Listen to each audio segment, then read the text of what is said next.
It's me, Galen. Galen's got Parkinson's. Now, because I keep blathering on about the world of Jural, I thought I'd better show it to you. Apologies. The video is wobbly because I tried to do it with my hands and I've got wibbly wobbly hands. So, what can I tell you? I apologise. But before that, I'm going to show you something else. Isn't it exciting? So this is a look upon the world of Jural from a particular angle. The reason I'm showing you this is because each of these sheets is A3 and they all fit together.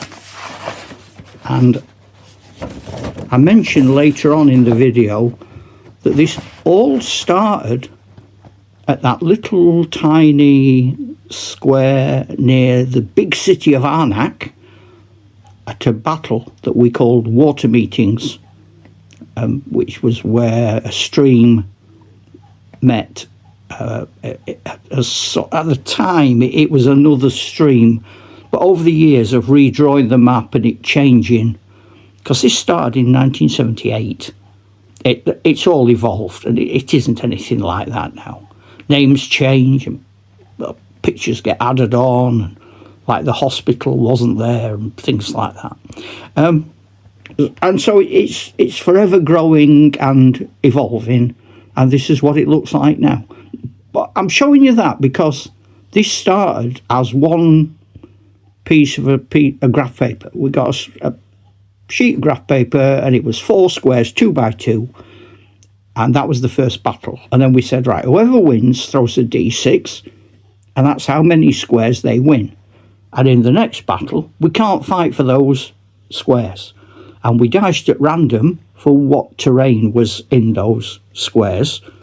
And if there were rivers, we extended them into the next squares that we hadn't explored. And if there were 2 towns, we joined them with a road. And if there were 2 towns either side of a stream, we put a bridge in it. That's how it grew and grew and grew and grew and grew to what you can see today. Which I think I can show you. Oh yeah, I can. B13. Here it is. Just come back a bit. Whoa.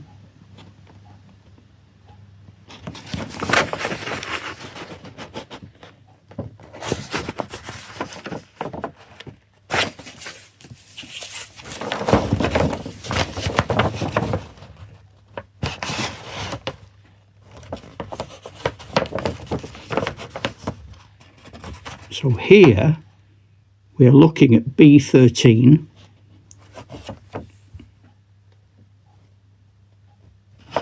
and it's there where the red dragon is, and the Doomsday Book describes what we found in the map. Over time we decided, because it became so large, it goes from A1 to A40 along the top and down to P down at the bottom. So it's huge. It's really big. But we decided that we needed to have a Doomsday Book, partly to have lords of a specific area know how much income they could generate, and also so that when we went back to those places or when we visited them as adventurers, we had a little bit of background knowledge, even though we hadn't been there for a long, long time. So if we looked at B13, this is the visual representation of what we've read in Doomsday Book. You can see the red dragon, you can see a few farms and a guard tower against the beach in the north where there's a harbour. So we know that this is B13, it's called the North March, it's a haunt of red dragons, it's got 1 village, forest, hills, and the numbers on the right hand side, 1030, that's the value in annual income, taxable value. If it's got a market, if it's on a crossroads, if it's by a river, that increases. We know that the village is independent, it has a tribal leader, an elder, constantly influenced by the proximity of the dragon. And it just gives us a little bit of background, either as adventurers or as dungeon masters or as fantasy wargamers if our armies are fighting through that area in a campaign. We know a little bit more than we did before. I talk a lot about the world of Jural. This is a fraction of that world.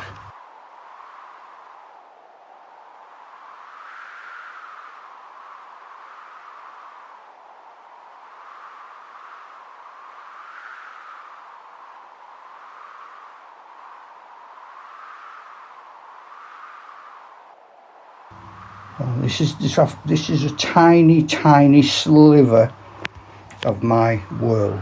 Now, having said that, this has grown. This isn't how it started. It started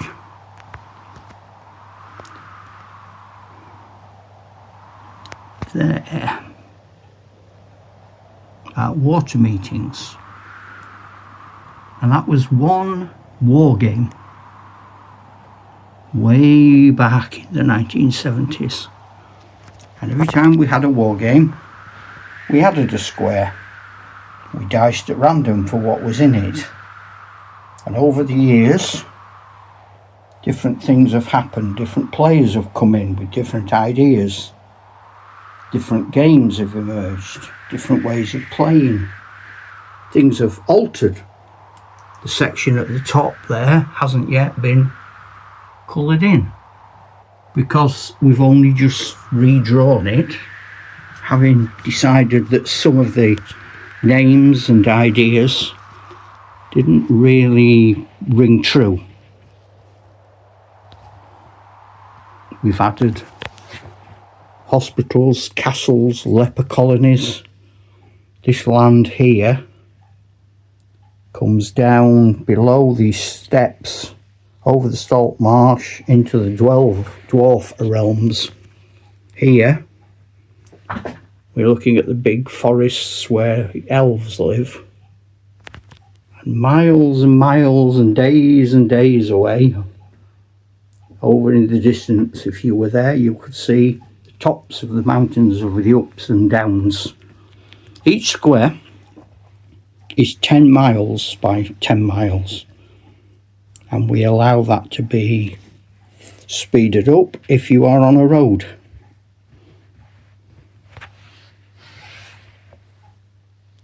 This is the magical island where you go to study wizardry.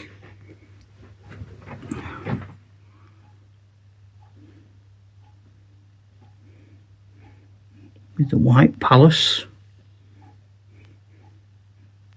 the Red Order of Wizards, the Yellow Order, the Blue Order. They're the three main orders of wizardry. And they've got the mystic stones for various ceremonies. The ruins of an abbey that was actually part of a war game in 1982 when it was destroyed by an invading orc army. But this is years later. This is 500 years after that. So I just thought it'd be interesting for you to get a rough idea of how big my world has become, but that your world could become this if you liked it. My world didn't start out like this. It has just evolved to be this, and every fantasy game and every role play happens somewhere in Jural.